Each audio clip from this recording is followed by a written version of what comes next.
Welcome to another episode of our favorite new horror trailers, the series where we discuss our favorites of all the new horror trailers that were released last month. All the trailers discussed will be linked below. Don't forget to leave a comment letting us know what you think of these trailers. And if you like this video, would you kindly subscribe? Now, on with the trailers. Cannibal Mukbang. An exploration of one's relationships with food, sexuality, and revenge.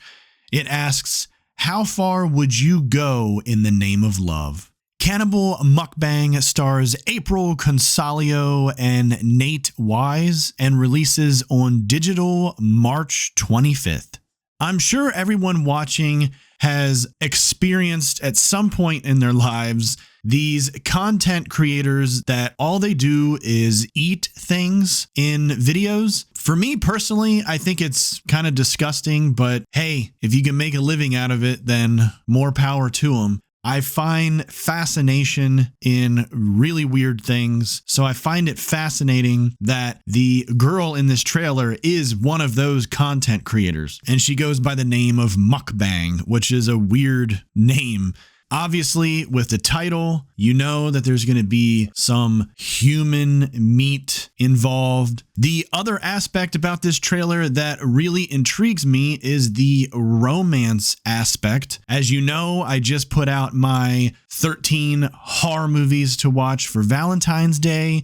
If you haven't seen it, go check it out. So now I'm kind of on the prowl for romance horror films that I could possibly put a second video out for Valentine's Day next year. So I'm really interested in seeing this to see if maybe this could make it to the second list.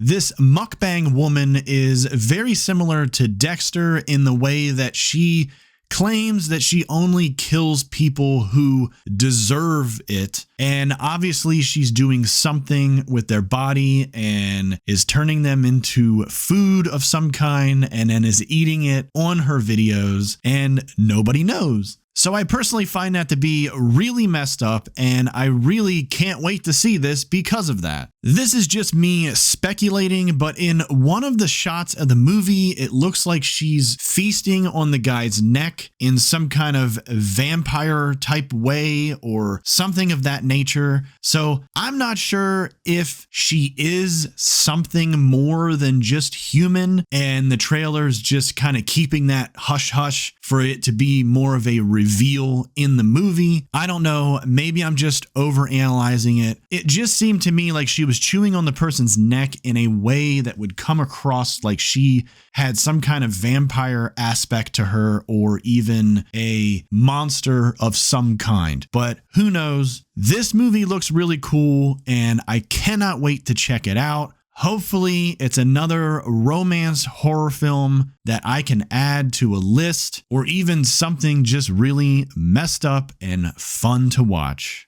The Rule of Jenny Penn.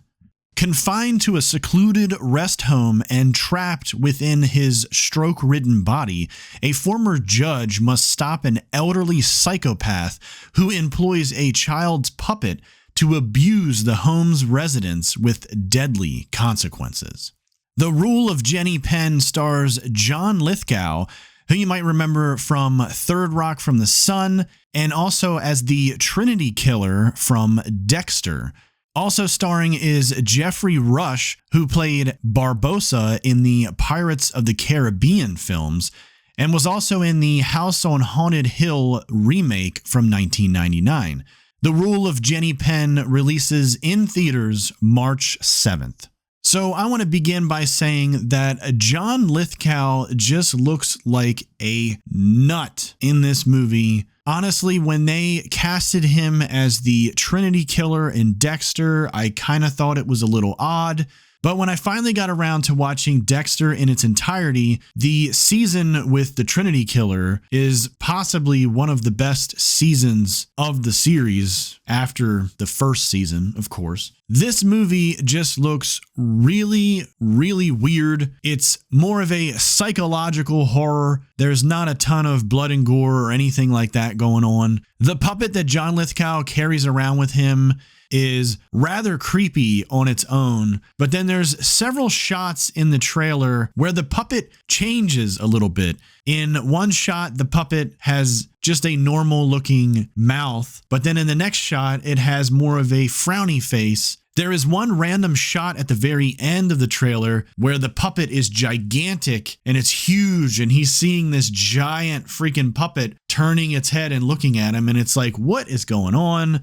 Obviously, I think this is all in the Jeffrey Rush's character's mind. The movie just looks really disturbing on a completely different level. The whole being in an old folks' home is sad enough as it is, but then you incorporate this guy who's crazy, doing all this weird stuff with this puppet, and it just looks messed up. I really don't know what else to say to this one because there isn't really a whole ton of stuff going on. It's not one of those movies where it's just tons of action and things like that. Like I said, it's more of a psychological horror. This movie looks like it's going to be really good and just really disturbing. So for that, I cannot wait to check it out.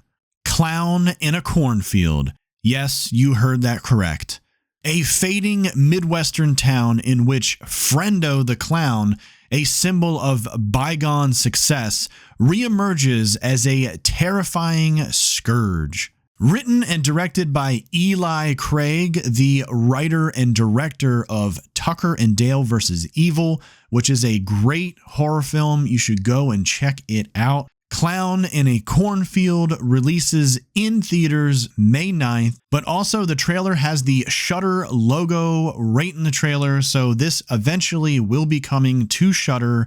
So if you don't want to see it in the theaters, you probably just have to hold out just a little bit for it to be on Shudder. We went from something very serious and psychological to now we're going to something in the ridiculous, over the top with Clown in a Cornfield. But despite the title, after watching the trailer, the movie just looks fun. And the fact that it's written and directed by the same guy that brought us Tucker and Dale vs. Evil, it's no surprise because that movie is just downright awesome. The name of the clown is Friendo, which I think is kind of funny. It almost seems like this younger group of people are having some kind of party, and now Friendo shows up out of the cornfield and is ruining their night, basically. Obviously, with something with the title Clown in a Cornfield, this movie does have some humor to it. One of my favorite parts in the trailer is the three girls are kind of hiding out. They're trying to hide from Friendo, and the one girl's making too much noise, so the girl next to her puts her hand on her mouth. But then the girl that put her hand on the other girl's mouth, she starts making noise, so the third girl puts her hand over her mouth. And it's one of those things you've seen in horror movies a million times. The character's making too much noise. The killer might hear them, so they put their hand over their mouth. But what's great about this is after the last girl puts her hand on the second girl's mouth, Friendo shows up next to the third girl and puts his hand around the third girl's mouth. And it's just great. It's really just a humorous take on such a cliche thing that is done in horror films. Honestly, I wish they would stop doing that. Obviously, my favorite scene is Friendo running around with a chainsaw. I mean, you can't go wrong with chainsaws. Am I right? Come on. So like I said before, this movie just looks like it's going to be really fun. It just looks like a nonstop gory ride, and I cannot wait to get on that ride and check it out. Borderline. A bodyguard protects a pop superstar and her athlete boyfriend from a determined stalker in 1990s Los Angeles.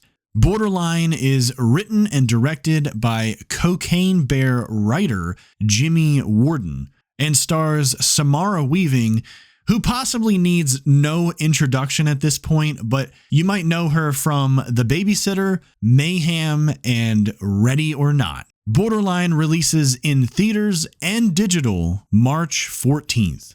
So one thing that I really like to say up front, after reading the synopsis and seeing that the movie takes place in the 1990s, it doesn't really depict that very well in the trailer. So I'm curious if in the movie, does the 90s play a role in some way, whether it's music choices or things of that nature. I'm not sure. I'm just saying that when I watched the trailer, it didn't feel like the 90s to me until I read the synopsis and I went, wait a minute, the 90s? Interesting.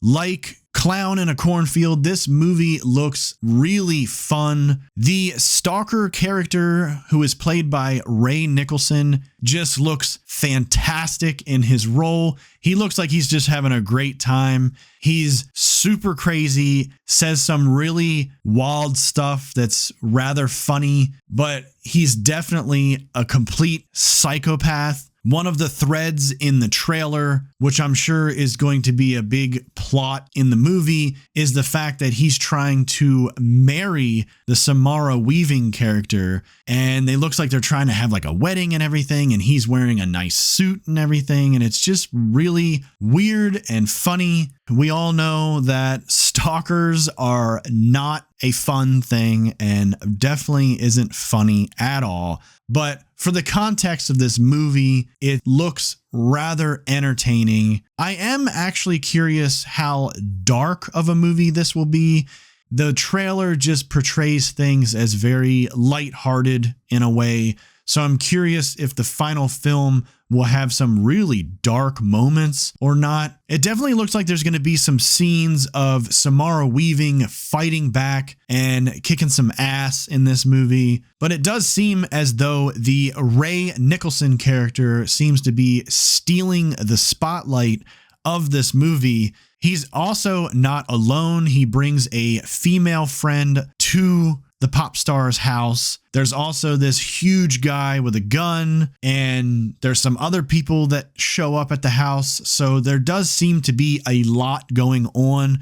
It's not just Samara Weaving and the stalker, and that's your whole movie. There's a lot of people coming and going and some weird stuff happening, but at the same time, the energy in the movie just seems like it's very kind of over the top and kind of funny in a way. So like I said before, I'm really curious if the movie will take any kind of dark turn to things, or even if the violence will take the movie up a notch. Yeah, it could still have that fun kind of vibe to it, but then when the violence happens, it's like super violent, sort of like something you would see in a Quentin Tarantino movie. He is very famous for having really just over the top violence out of nowhere in his movies. But on top of all of that, I am just a fan of Samara Weaving.